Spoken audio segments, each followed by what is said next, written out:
শাশুড়ি মায়ের হাতে শুটকি দিয়ে কাঁঠালের বিচির ভর্তা। মার এই ভর্তাটা দেখে জিভে পানি চলে আসবে। হ্যালো এভরিওয়ান, আসসালামু আলাইকুম। সবাই কেমন আছেন? আশা করি সবাই ভালো আছেন। আলহামদুলিল্লাহ, আমরাও ভালো আছি। সকাল থেকে বৃষ্টি শুরু হয়ে গিয়েছে, মুষলধারে বৃষ্টি। কারণ এই অনেক দিন থেকে একটানা বৃষ্টি হচ্ছে। তো এক হিসাবে ভালোই, আবহাওয়াটা অনেক ঠান্ডা। আর সকালবেলায় মা এখানে একটা ভর্তা করে নেবে, তাই ভাবলাম আপনাদের মাঝে শেয়ার করে নিই।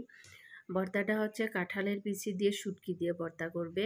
তার জন্য এখানে কাঁঠালের বিচি নিয়েছে, সাথে শুটকি নিয়েছে, আর এখানে নিয়েছে কাঁকরোলের পাতা, কাঁচামরিচ আর রসুন।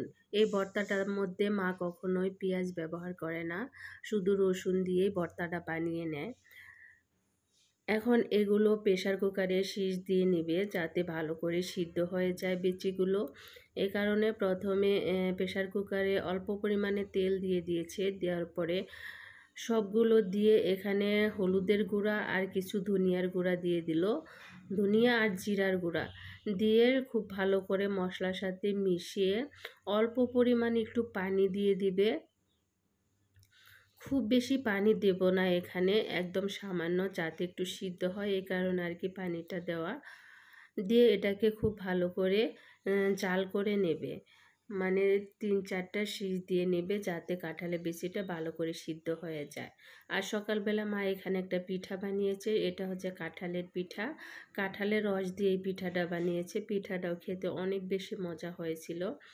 আর এই যে কাঁঠালের বিচি আর শুটকিগুলো ভালো করে সিদ্ধ করে নিয়েছে। আর এখানে যে পাতাটা দিয়েছে এটা হচ্ছে কাঁকরোলের পাতা। আপনারা চাইলে যে কোনো শাক সবজিও এখানে ব্যবহার করতে পারেন।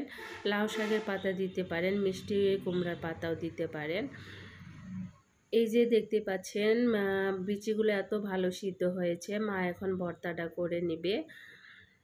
এখন বাটনির মধ্যে এটাকে খুব ভালো করে ডলে নিচ্ছে। আর ডলা দেওয়ার সাথে সাথে বিচিগুলো একদমই গলে যাচ্ছে, কারণ অনেক বেশি সিদ্ধ হয়ে গিয়েছিল। আর এই ভর্তাটা সকালবেলায় ধোয়া ওটা গরম ভাতের সাথে খেলে কি যে মজা লাগে, সেটা না খেলে বুঝতেই পারবেন না। আমি প্রথম সকালবেলায় কখনো কিছু খাই না, ভাত টাত। আজকে এই ভর্তাটা দেখে আর লোভ সামলাতে পারলাম না, তাই একটু ভাত খেয়ে নিলাম। এই যে ভর্তাটা হয়ে গেছে, এখন আমি একটু ভাত নিয়ে নিয়েছি খাওয়ার জন্য, কারণ এটা এত বেশি মজা হয়েছিল, যেটা না খেলে কেউ বুঝতেই পারবেন না। তাই আমি একটু ভাত নিয়ে এটাকে খেয়ে নিচ্ছি। আর ভর্তাটা কেমন হয়েছে সবাই একটু কমেন্ট বক্সে জানিয়ে যাবেন। আল্লাহ হাফেজ।